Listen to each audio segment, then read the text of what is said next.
Cowboy Jim, thank you so very much for considering watching. I hope this is palatable. I have spent the last half hour, an hour roughly, trying to assimilate how Trudeau, our Trudeau, no mine, the Prime Minister of Canada, how he will come back to Canada and stand before the people who know what he is doing to the Freedom Convoy protesters. And how will he behave in light of his less than pleasant acceptation at NATO? And what will he say? How will he bear walk in the horror associated with a delineation by two NATO countries, Germany and Croatia? How will he stand before the Canadian people and have the Canadian people recognize how he has brought us shame. And I well remember early 70s perhaps, he was contributor of his last name behaved. That would be Pierre Elliott Trudeau. And that Trudeau summed it up in this. He said, when asked, I've said this several times, when asked by a reporter after they had just pulled through a little town on the train going across Canada, and for a long time I thought it was Saskatchewan, but it wasn't. It was BC, somewhere around Hope, I think, but I'm not certain.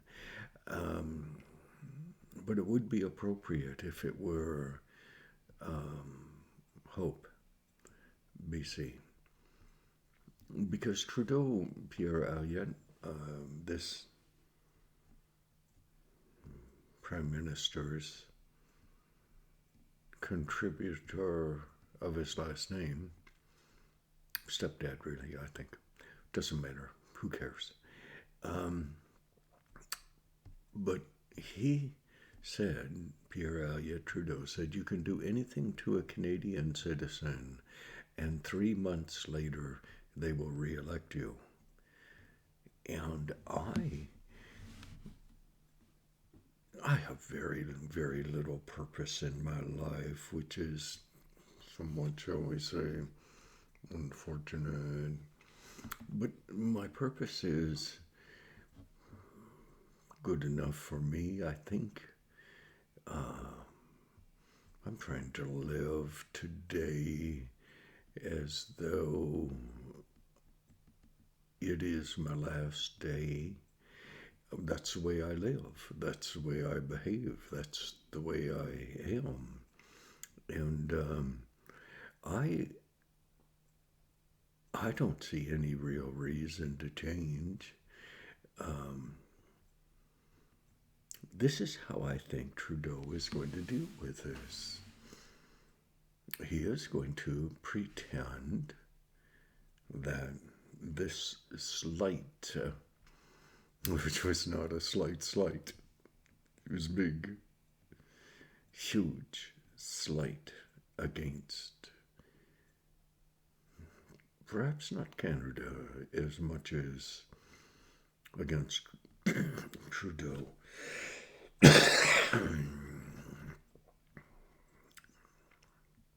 Fortunately, it was against Trudeau. When I was quite young, I discovered that I had a bunch of relatives in Drayton Valley, Alberta. I grew up in Ontario on Georgian Bay, a place called Wasaga Beach, mouth of the Nottawasaga. I have a pretty good story about the mouth of the Nottawasaga at midnight one night, where we swam that blessed river, and all I could remember were two kids when I was in grade 2 or 3, and they had drowned in that river.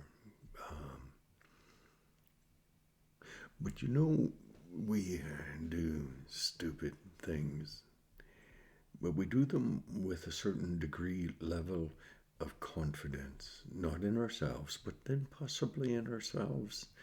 I grew up reading scripture.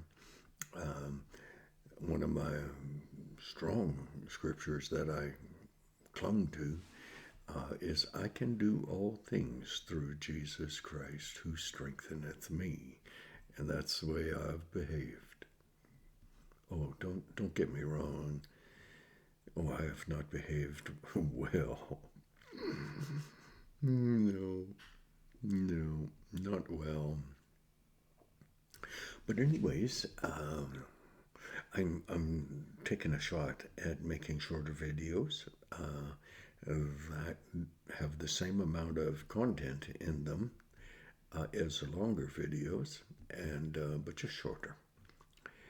Your time is valuable. My time is time.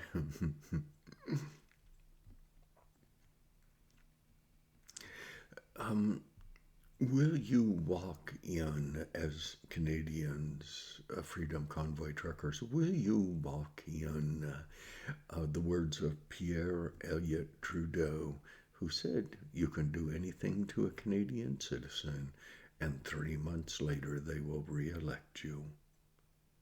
Will you walk in that? Will you, on the other hand, be a little more contemplative, a little more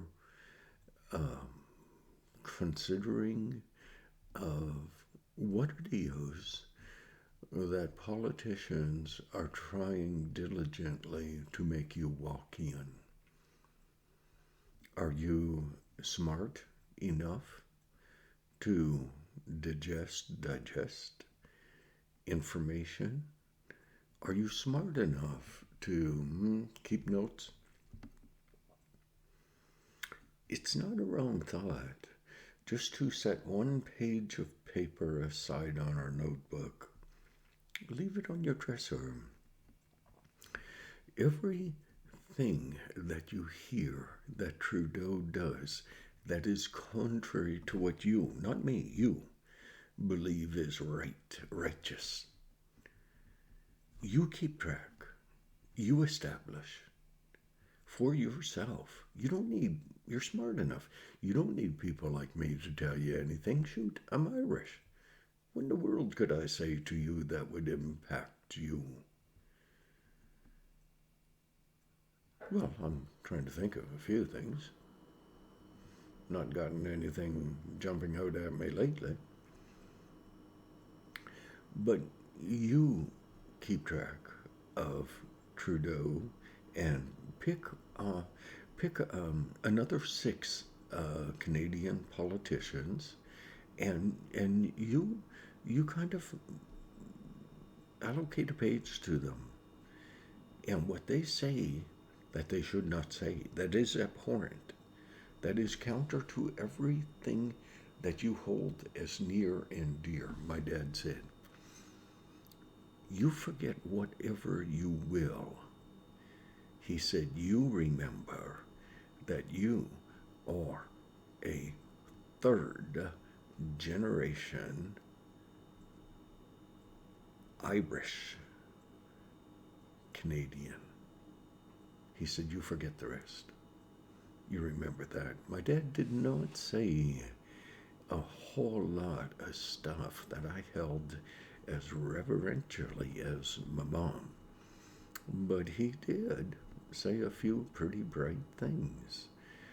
I don't know your ancestral origin, but you remember your ancestral origin and look at that as being of some significance. And remember, you may well say, I am going to remember the country that I came from. And the reason my ancestors came here was for freedom. Freedom. Not to be denigrated and humiliated by the likes of Justin Trudeau and or his whatever. Okay?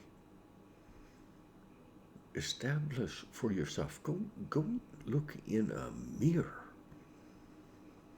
Take a good, long, hard look. Oh, geez, I hope you look better than I do.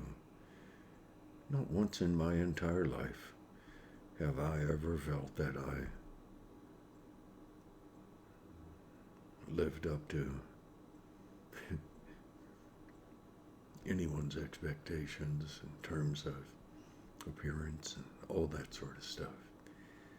But I sure have tried to live up to my mom's expectations, for she wanted me to be a man who would honor God and uphold women, look out for children, all those things. Okay, short videos, oh geez, content, oh my. God bless.